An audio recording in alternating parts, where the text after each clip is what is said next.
네, 안녕하세요. 에이비오 그린월드 에이비오 하연순입니다. 오늘은 제가 그 프로틴에 대해서 좀 알려드리려고 나왔는데요. 지금 저희 우리 초간단 다이어트 하고 있잖아요. 그래서 초간단 다이어트를 하다 보니까 가장 많이 먹는 게 바로 단백질, 프로틴이거든요. 그래서 지금 프로틴의 중요성을 굉장히 많이 아시고 계시면 좋겠다라는 생각이 좀 들어서 제가 여러 가지로 조금 준비를 해봤는데 한번 같이 이야기 나눠보도록 하겠습니다. 어, 제가 첫 번째로 가지고 나온 그림이요. 이제 단백질 동물 실험이라 그래서 돼지가 두 마리가 있죠. 이게 1854년에 그 영국에서 그 돼지 동물 실험을 했는데 이게 무슨 실험이냐면요. 그 질소, 그러니까 단백질을 먹었을 때 배출되는 질소의 양을 가지고 동물이 자라나는 발육 상태를 알아보는 실험이었어요.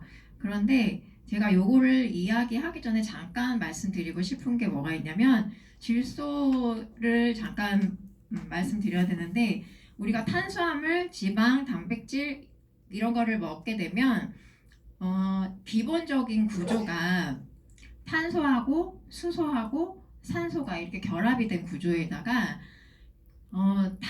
단백질 하나만 뒤에 여기 질소가 이렇게 결합이 되어 있거든요. 그러니까 질소가 뒤에 없는 거라면 거의 뭐 탄수화물, 지방 이렇게 탄소, 수소, 산소 요걸로만 되어 있는데 뒤에 질소가 붙어 있으면 이게 이제 단백질이라고 보면 돼요. 그래서 지금 이 동물 실험에 질소에 대한 게 나온 이유가 지금 요것 때문에 그러거든요. 그래서 그 돼지 두 마리 중에 한 마리는 질소가 이제 4%가 들어가는 콩가루를 계속 먹였고요. 그리고 다른 하나는 질소가 2%가 들어가 있는 보리가루를 먹인 거예요. 그러면은 질소가 더 많은 양의 단백질을 먹였을 때 적은 양을 먹었을 때 돼지가 어떻게 발육이 되나 봤을 때 질소의 양이 더 많이 나오는, 그러니까 질소가 4%인 콩가루를 먹인 돼지가 훨씬 더 발육 상태가 좋았거든요. 그런데 이 돼지의 소변도 보면은 질소의 양이 콩가루를 먹은 돼지가 보리가루를 먹인 돼지보다 질소의 양도 2배가 높았어요. 그러니까 우리가 이 질소가 얼마나 중요한지 좀 간단하게 알 수 있는 그 사례가 됐고요. 이게 사실 처음에는 이게 별로 관심이 못 가졌대요. 그래서 좀 사람들이 별로 관심도 없었고 좀 유치한 그런 실험으로 치부되었었는데 워낙 오래전이잖아요. 그런데 지금은 이러한 실험이 아주 기초적인 단백질의 연구를 토대로 해서 정말 중요한 단백질의 연구에 많은 공헌을 했던 것들이 되지 않았나라는 생각이 좀 들고요. 단백질의 종류가 다르면 영양학적으로 굉장히 다르다라는 것을 보여주는 거예요. 그래서 지금 제가 이제 질소를 좀 잠깐 이야기를 했는데 단백질을 하다 보니까 질소 평형이라는 거를 제가 좀 알게 됐거든요. 다음 장 넘어갈게요. 질소 평형을 보시면 사실 이게 이제 글씨는 좀 복잡해요. 뭐 양의 단백질 균형이 되는 상태, 음의 단백질 균형이 되는 상태 이렇게 나오는데 우선 질소 평형이라는 말은요. 아까 돼지가 4%의 콩가루를 먹었을 때 2%의 그 보리가루를 먹었을 때 나오는 질소의 양도 똑같이 나온다 그랬잖아요.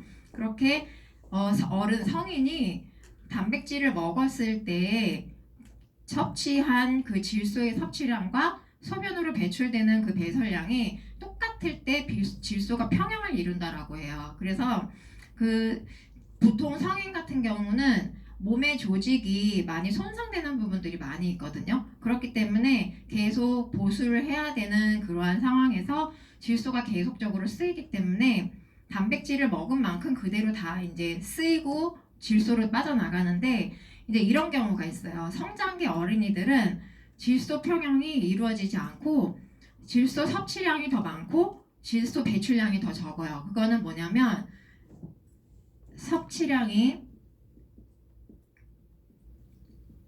더 많고 배설이 더 적어지면은 이쪽이 더 왼쪽이 더 크니까 이게 플러스가 되겠죠?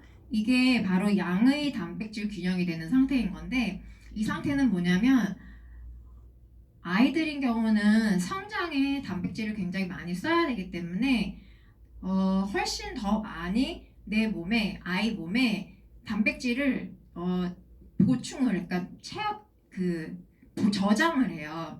근데 어른들은 단백질을 몸에 저장을 할 수가 없거든요. 그런데 저장을 많이 하다 보니까 섭취량이 훨씬 많아지는 거고 배설량이 적어져서 양의 단백질 균형으로 가는 건데, 반대로 섭취량이 더 적고 배설량이 많아지게 되면 이게 이제 음으로 가겠죠. 얘가 더 크니까. 그러니까 이런 경우는 어떤 경우냐면 단백질 섭취가 많이 부족하신 분이거나, 또는 이제 병을 앓고 있거나, 또는 이제 어떤 분들이냐면 다이어트를 심하게 하시는 분들, 그러니까 탄수화물, 지방을 너무 안 드시다 보니까 그 에너지원을 단백질로 끌어다 써버리는 거죠. 그러니까 배설량이 훨씬 더 많아지게 되는 거거든요. 그래서 요거를 잠깐 이렇게 보게 되니까 우리가 단백질을 어떻게 식으로 섭취를 해야 되는지에 대한 생각이 조금 달라지는 느낌이 좀 들더라고요. 그래서 지금 우리가 1kg당 1g의 단백질을 섭취를 하라고 그러잖아요. 그러니까 이걸 우리가 기준으로 해서 얼마만큼 하루 동안 먹어야 되는지를 좀 계산을 하시면서 꾸준히 드신다면은 건강을 좀 지키는 데 도움이 되지 않을까라는 생각이 들어요. 그래서 근데 만약에 이렇게 중요한 아까 이렇게 음의 단백질 균형으로 가는 상태가 돼버리면 어떠한 일이 생기냐면은요, 뇌세포가 감소가 돼요. 첫 번째로 뇌세포가 감소가 되는 건 왜 그러냐면 그 세포로 뇌혈액으로 뇌세포로 가야 하는 여러 신경 전달 물질이나 무기질과 같은 것들이 잘 전달이 되어줘야 되는데, 그게 지금 단백질이 부족하다 보니까 그런 세포들을 잘 만들어내지를 못하고 뇌 쪽으로 잘 공급을 못 해주는 거죠. 그러니까 치매에도 굉장히 관련이 많다라고 그래요. 그래서 이 실제로 그 미국 오리건 대학에서는요, 그 3년 동안 60세 이상의 노인의 식사를 계속 이제 관찰을 한 거예요. 3년 동안 60세 이상. 그렇게 했더니 평상시에 단백질 섭취를 진짜 꾸준하게 드신 분들은 이게 치매 위험에서 굉장히 낮았고요. 단백질 섭취를 잘 안 하시는 분들, 좀 이렇게 채식 위주로 하시는 분들 있잖아요. 그런 분들 같은 경우는 치매의 위험에서 좀 높은 편이었다라는 그런 이야기도 보고가 되고 있거든요. 그러니까 대표적으로 미국의 대통령, 옛날 대통령 그 레이건 대통령이 그 치매 알츠하이머를 앓았었잖아요. 근데 그분 식단이 거의 대체로 단백질이 좀 부족한 식단이었었대요. 그러다 보니까 그게 원인이 굉장히 많다라고 지금 그렇게 원인 결과가 나오고 있거든요. 그래서 지금 단백질이 하는 일에 대해서 제가 조금 자세히 알아보고 싶은데요. 화면에 보면은 첫 번째 조직의 합성하고 보수하고, 두 번째 효소 호르몬 항체를 만들고, 혈장 단백질을 만들고, 우리 몸의 대사를 조절하고 열량 공급하는데, 이게 이제 가장 대표적인 역할이에요. 그러니까 첫 번째는 아까도 제가 말씀을 드렸지만 어떤 세포가 손상이 되거나 보수가 필요한 경우에는 즉각적으로 단백질이 들어가 줘야지 이게 다시 복구가 되는 상황인데, 1세 미만의 영아 같은 경우는 이제 아이들이 몸집이 커져야 되잖아요. 손상이 된 게 아니라 몸집이 커져야 되고 부풀려져야 되기 때문에 어른이 먹는 단백질의 양에, 어른이 필요한 단백질 양의 3배가 더 많이 필요한 거고, 그리고 실제로도 몸에 쓰일 때 3분의 1을 세포 조직을 만드는 데 다 써버린대요. 단백질을. 그만큼 단백질이 굉장히 중요하고, 그리고 적혈구도 120일이면은 다시 파괴가 되고 다시 재생이 되어야 되는데, 이 단백질이 부족하게 되면은 적혈구가 잘 재생이 안 되니까 빈혈이 될 수도 있고, 그래서 빈혈이 좀 있으신 분들은 단백질을 기본적으로 많이 드셔줘야 되는 게 원칙이겠죠. 그래서 많은 조직들이 다들 각자 속도는 다르지만요, 폐화와 이런 재생을 계속 반복하기 때문에 단백질을 자꾸 드셔줘야 되고요. 이제 두 번째 이제 효소와 호르몬 항체를 만드는데, 첫 번째가 이 효소는요, 우리가 많이 알고 있는, 쉽게 얘기하면 밖에서 볼 수 있는 거는 발효 음식, 간장, 된장, 요구르트, 청국장 이런 것들인데요. 근데 이런 것들은 기본적으로 단백질이 없으면 그렇게 발효가 되질 않아요. 그래서 이제 우리 몸 밖에서 볼 수 있는 것들은 그런 걸 효소로 볼 수 있지만 우리 몸 안에서는 효소가 예를 들면 뭐가 있냐면요. 음식을 먹었을 때 단백질이 아미노산으로 분해되기 위해서는 위에서 위산이 나오잖아요. 근데 위산에 이게 펩신이 있거든요. 펩신이 단백질이 들어오게 되면 아미노산을 거치게끔 만들어주는 이 효소가 바로 이게 펩신이에요. 그러니까 효소는 결국 뭔가 분해를 해서 촉진시켜서 만들어주는, 흡수하기 좋게끔 만들어주는 거고, 또한 단백질이 아미노산으로 바뀔 때 이자에서도 한번 바뀌거든요. 근데 이자에서는 뭐가 나왔냐면은 티모트립신이라는 그게 같이 나와요. 그래서 그것도 효소가 바로 여기 들어가 주는 거고. 그래서 이러한 각각 장기간의 모든 것들이 다 효소가 들어가면서 단백질이든 탄수화물이든 지방이든 모든 것을 다 분해를 해주는 게 이게 효소라고 보시면 되고요. 그리고 이제 두 번째는 호르몬이 있는데요. 호르몬은 사실 굉장히 중요해요. 그러니까 호르몬은 우리들이 봤을 때 대표적인 게 성장 호르몬이 있고 뭐 성 호르몬도 있고 여러 가지가 있는데 가장 중요한 게 또 인슐린도 호르몬이거든요. 인슐린은 대표적인 단백질에서 유래되는 호르몬 중에 하나예요. 근데 이 인슐린 호르몬은 특히나 어린아이가 어릴 때부터 단백질을 잘 섭취를 못하게 되면은요, 췌장이 잘 만들어지지를 못한대요. 그러면은 췌장이 뭐 하는 거죠? 인슐린을 만들어내는 기관이잖아요. 그러니까 그 아이가 나중에 커서 당뇨에 걸릴 확률이 굉장히 높아진다라는 이야기가 나오고 있어요. 그러니까 어릴 때 아이들이 먹는 식습관이 참 너무 중요하다라는 거고요. 그리고 또 이 인슐린 호르몬이 당뇨와 굉장히 직접적인 관련이 계속 있기 때문에 정말 당뇨 있으신 분들은 단백질 정말 잘 드셔야 되고, 그리고 성장 호르몬 같은 경우도 골격을 형성을 하고 단백질을 계속 합성을 빠르게 해서 성장을 촉진시켜주기 때문에 이 성장 호르몬 역시도 단백질로 만들어진 케이스예요. 근데 좀 재미있는 게 하나가 있는데 갑상선 호르몬 아시잖아요. 이제 갑상선 호르몬이 개구리한테는 올챙이에서 개구리로 바뀌는데 물 안에서 그 다음에 땅 위에서 양쪽에서 다 왔다 갔다 할 수 있도록 바뀔 수 있게끔 몸이 바뀌어지는 그 역할을 해주는 것도 갑상선 호르몬이라 그러더라고요.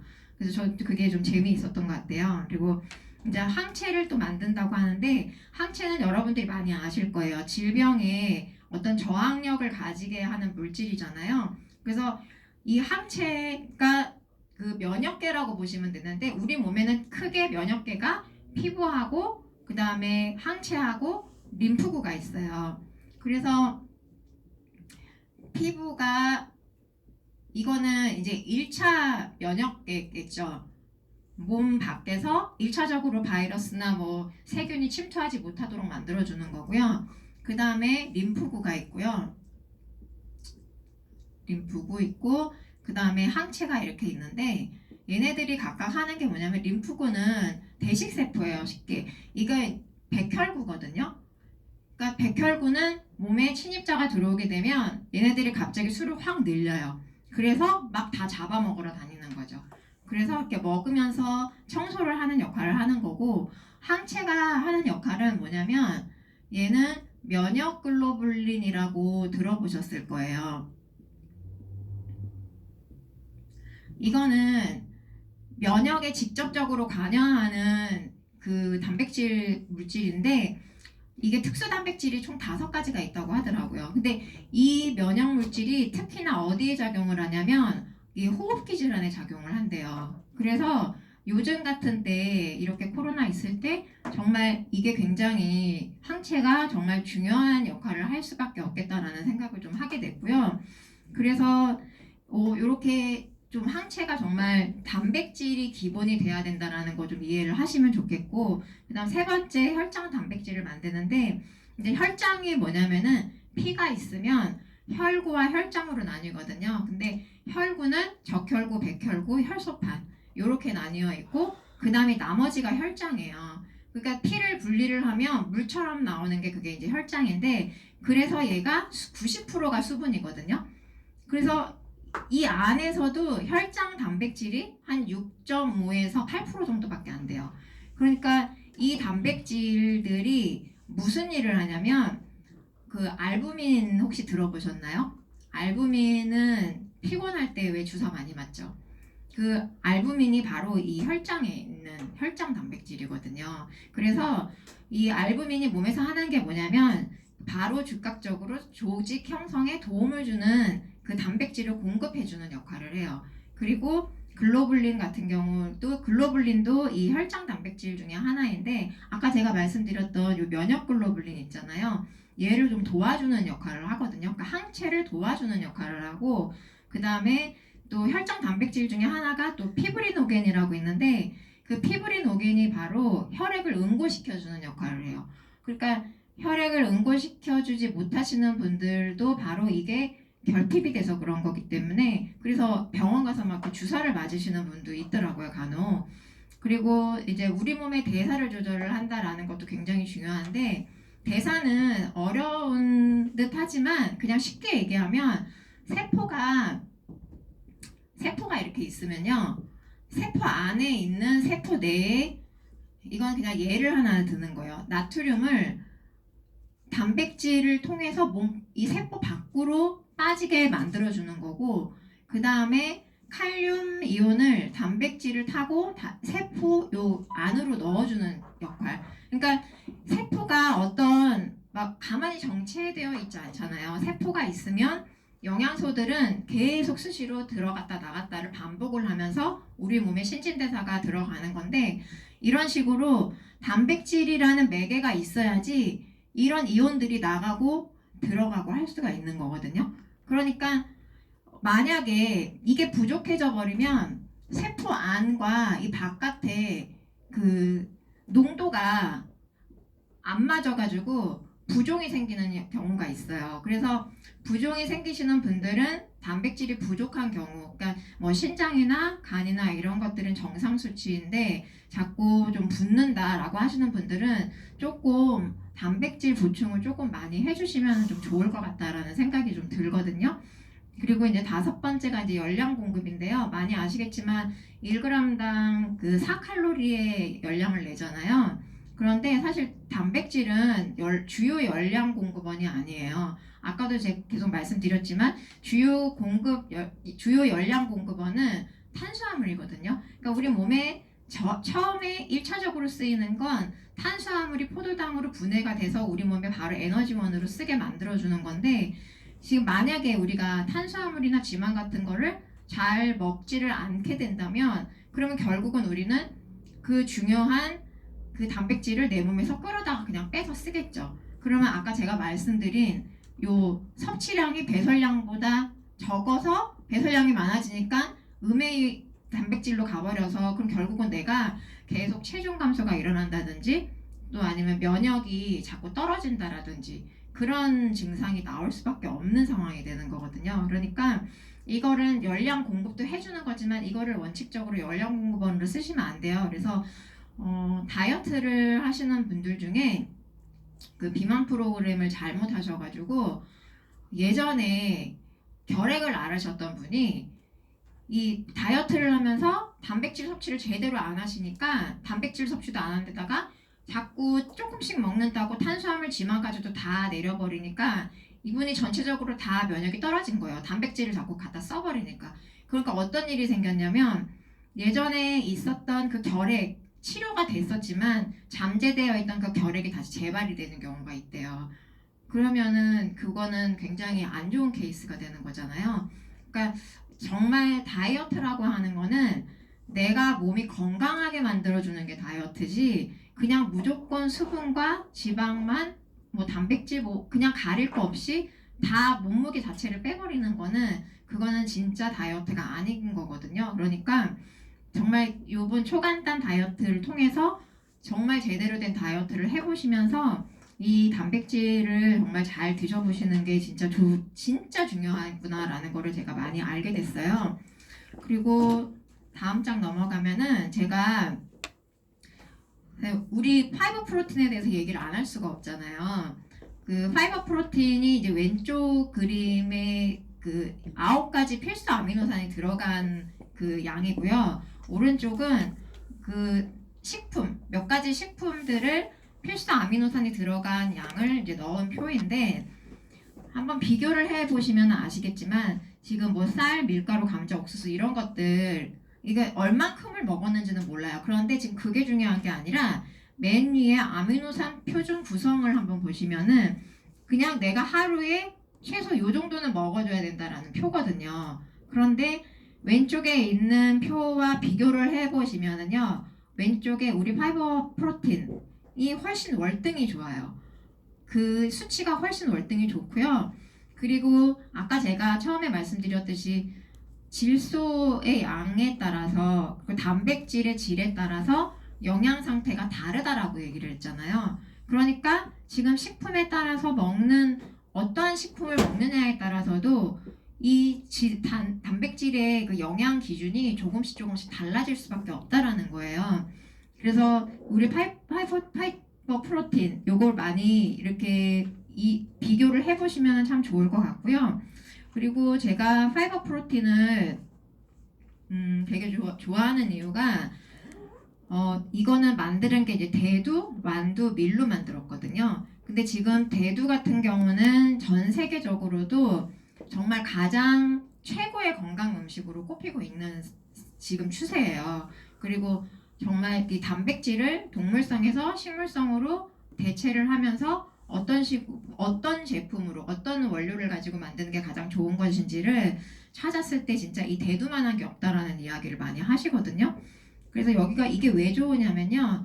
그 대두에는 단백질, 미네랄도 있고요. 그 다음에 생리활성 물질. 그 생리활성 물질은 아까 호르몬 같은 에스트로겐은 이제 성호르몬이잖아요. 근데 여기에 들어있는 그 호르몬은요, 이소플라본이라는 거예요. 근데 사실 호르몬이라고 말하긴 좀 그렇지만 이소플라본이 에스트로겐과 굉장히 유사하고요. 에스트로겐이 하는 역할을 대신 대체를 해주거든요. 그래서 사실 좀 말이 많은 게 뭐냐면은 암 환자분들 중에서 에스트로겐의 섭취를 좀 극단적으로 피해야 되시는 분, 예를 들어서 유방암이나 자궁암 같은 경우는 여성암들은요 에스트로겐의 섭취를 굉장히 그걸 억제를 시켜요. 그 약을 먹어가지고. 그런데 이걸 먹으면 에스트로겐 수치가 높아지는 거 아니야? 라고 걱정을 하시는 분이 계셨었거든요. 근데 이거에 대한 논란을 종식시켜준 게 존스 홉킨스 대에서 해줬어요. 존스 홉킨스 대에서 뭐라 그랬냐면 에스트로겐은 이제 우리 몸에 들어있는 생리활성 성호르몬이지만 콩에 들어있는 이소플라본 형태가 아주 이상적으로 그 에스트로겐을 대체할 수 있는 아주 적합한 물질이다. 그리고 아주 안심하게 먹을 수 있다. 그 부작용이 없다라고 이야기를 했거든요.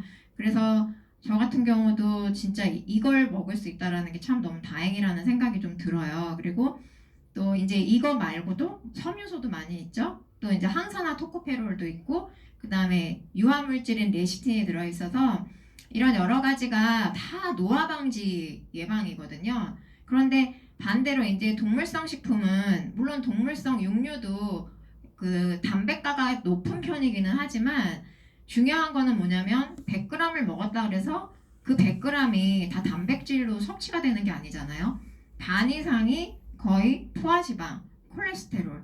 그래서 심혈관 질환을 일으킬 수 있고 비만 합병증을 일으킬 수 있는 주요 원인이 되는 요소 중에 하나예요. 그래서 육류를 그렇다고 아예 안 먹는 거는 그렇지만 최대한 같이 적절하게 드시면서 건강을 유지하시는 게 굉장히 중요하다라는 생각이 들고 있고요.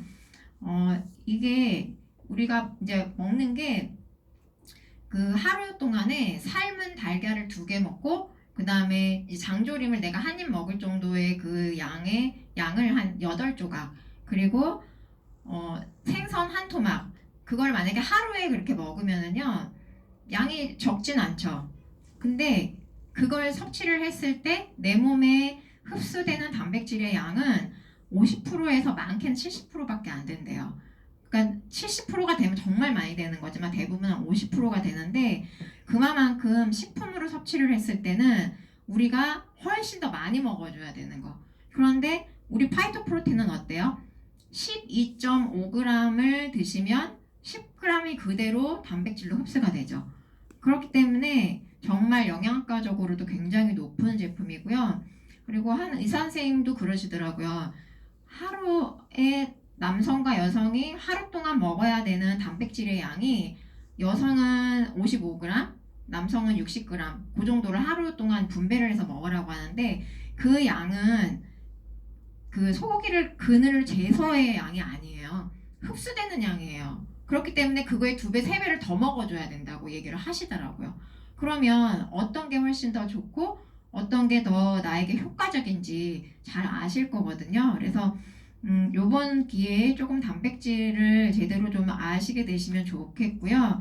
그리고 마지막 장에 제가 가져온 것도요. 요것도 같은 건데 이거 저희 프로틴이에요. 그 아미노 애시드 퀄리티라 그래서 뉴트릴라이트 파이토프로틴의 질이 얼마나 좋은지 이 그래프에 나와 있는 것처럼 왼쪽 막대기는 WHO가 권장하는 수준이고 오른쪽 막대기는 지금 우리 단백질 여기 보면 올 플랜트라고 돼 있어서 다 식물성이라고 되어 있거든요. 그리고 당연히 넌 GMO, GMO 절대 안 쓰고요. 그러니까 다 높아요. 수치가 다 높고 그리고 저기 나와 있는 9가지의 그 아미노산은 다 필수 아미노산이에요. 그렇기 때문에 여러분들이 정말 이 제품만 제대로 잘 드셔도 내가 챙겨 먹는 게 귀찮다라고 하시는 분들에게는 정말 좋은 제품이 아니지 않을까라는 생각을 해보게 됩니다. 네, 지금까지 경청해 주셔서 감사합니다.